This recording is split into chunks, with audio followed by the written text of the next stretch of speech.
to my channel. It's been about 3 months, so if you're tuning in, I thank you guys for coming back and waiting so patiently. Life got hectic for me.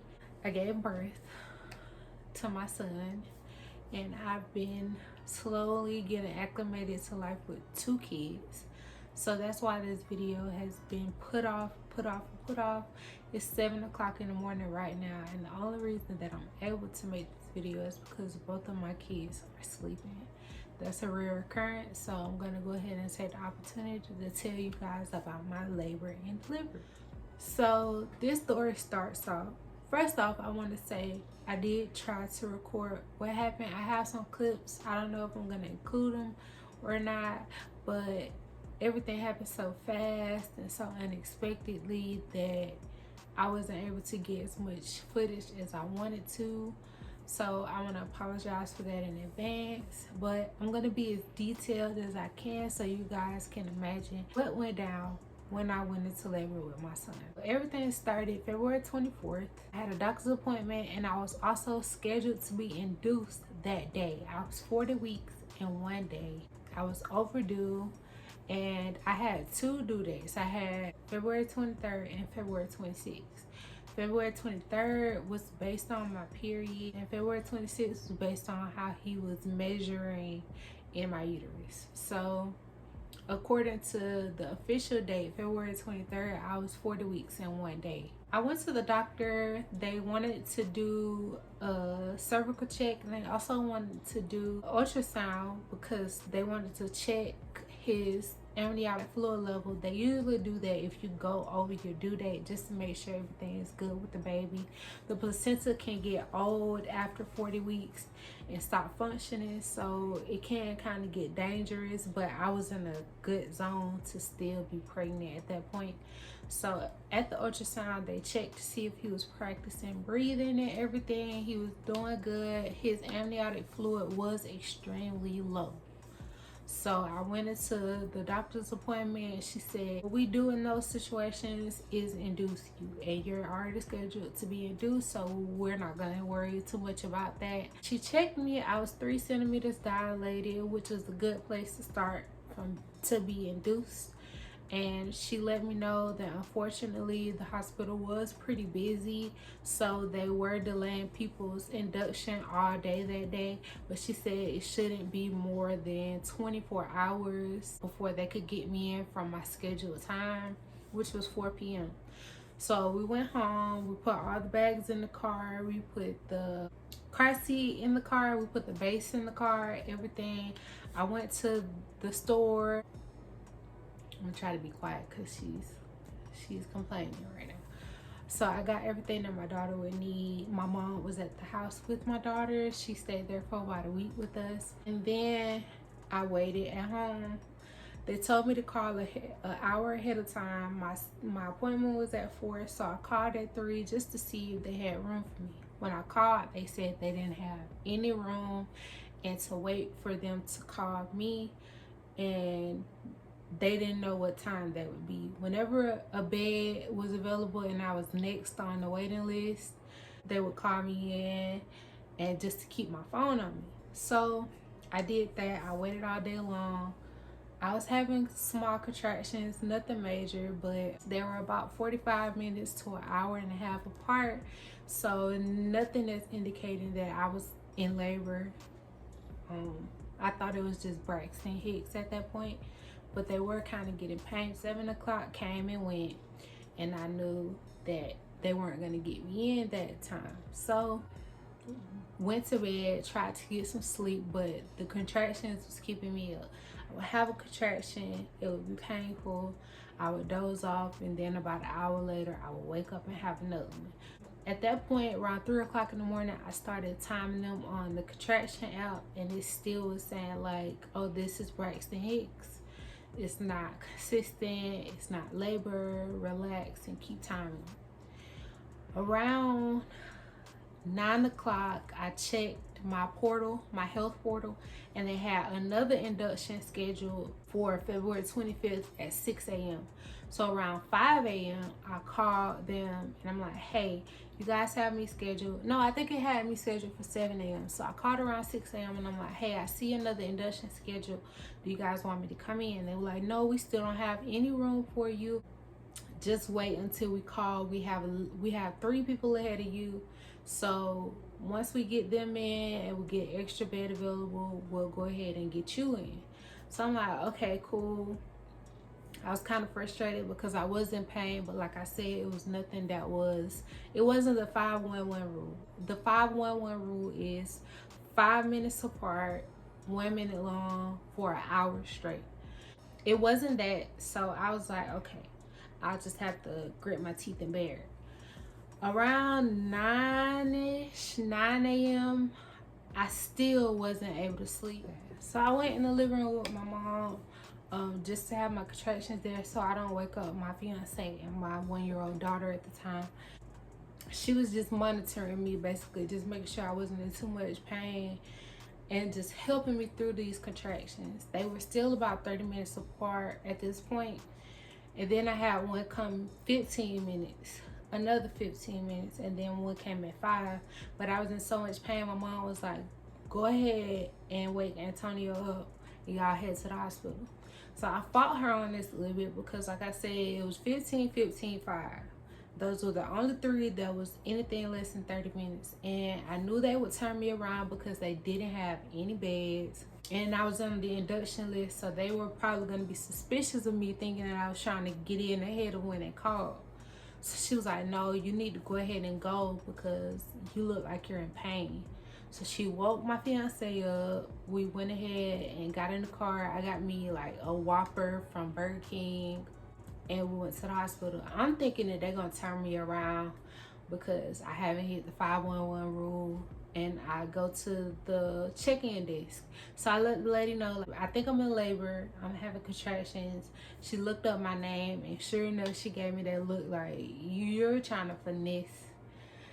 But she was like, okay, well, we'll go ahead and check and see what's going on.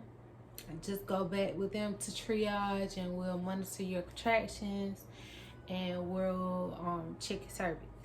So they checked my cervix, and I was 5 centimeters dilated, and then they had the little monitor on my belly. My contractions at that point were about 2 to 3 minutes apart. And she was like, okay, well, we're gonna go ahead and admit you. They gave me the COVID test. Now, while they're doing the COVID test, I have contractions, and that shit sucked. It sucked so bad having them digging in your brain and you're contracting. And at that point, I felt like I was dying. I felt like I was dying. So they came in, got all my information, and then they asked me did I want an epidural before we even got out of triage, and I'm like, yes, please give me the epidural. And I'm thinking that since they already asked, that as soon as I got in the room, got changed into the gown and everything, that they were gonna have the epidural ready for me. So I get to the room, I get changed, they introduced me to my nurse, and Antonio went back to the parking deck and got all our bags and everything. So that took a while because he had to make multiple trips to get like my bag, his bag, the baby's bag, and everything. Sitting there with the nurse, she had me sit on the edge of the bed and like hunch over, and she was like, just be in position ready for the anesthesiologist. So I have my back exposed, I'm hunched over like this, and I'm just having these contractions back, back, back, back, back. And it took the anesthesiologist a good 20 minutes. And I'm just in agony, like feeling the worst pain of my life at this point. And she won't let me get out of this position. So finally the anesthesiologist came in. You know, he as soon as he came in, Antonio came in at the same time. So Antonio held my hands. The anesthesiologist put in the epidural, and then they laid me back down. Now, when they laid me back down, they checked me again. In that 30-minute time span, I went from 5 centimeters to 7 centimeters. So I'm like, okay, you know, I'm pretty sure that this is gonna go quick. It went pretty quick with my first child after I got the epidural, so I'm guessing it's gonna go quick with this one. So we get in the room and we're chilling. the epidurals kicked in. I'm laughing, joking around with Antonio. We're having our guesses for how much the baby is gonna be and what time he's gonna be born and everything. So I think it was 11:30 when we got there, 12 when I got the epidural. So it was about 2:30-ish when they came in and they checked me, and I was about 9 centimeters dilated. She was like, okay, you know, pretty soon we're gonna get ready to push, and prepare yourself for that, and I'll be back in a little bit to check you again. So not even, I think, probably about 30 minutes later, she came in. My daughter is woke now, so, but I'm gonna try to finish the story. So like I said, the 3 or 4 nurses came in with my nurse, and they had me getting all these weird funky positions, doggy style, on my side, on my back. She was looking at the monitor, but she wasn't really being clear on what she was looking at. So she was like, that's not working. And they put an oxygen mask on me. So I'm thinking that my oxygen levels are dipping or something like that. So she was like, we're gonna go ahead and check you and see where you are. So they checked me and I was complete. She was like, okay, well, here's the deal. Baby's heart rate is dropping really, really low.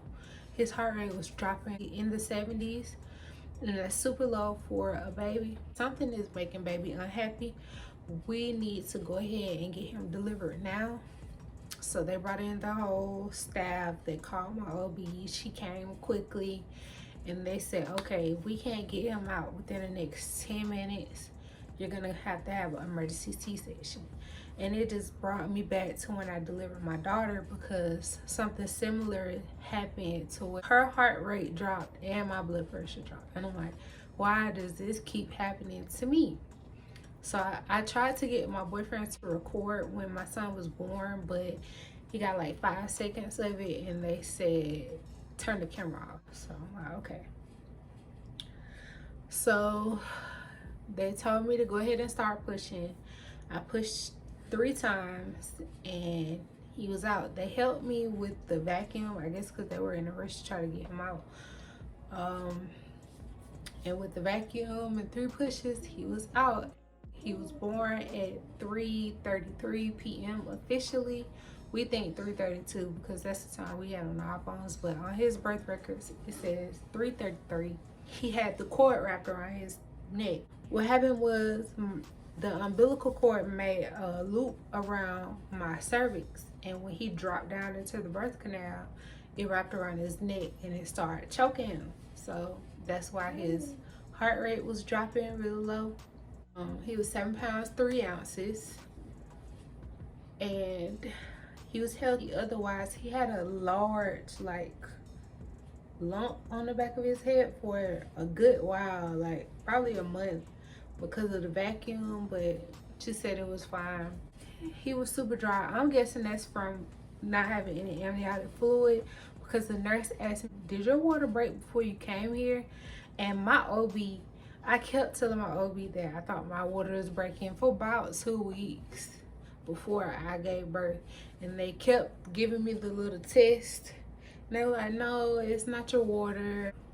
The test for amniotic fluid came back negative, but my water never broke during labor and delivery. So what I'm deducing is it was already broken for a long time. Like when he came out, his skin was so dry. He still has issues with his skin to this day, from the day he was born until now.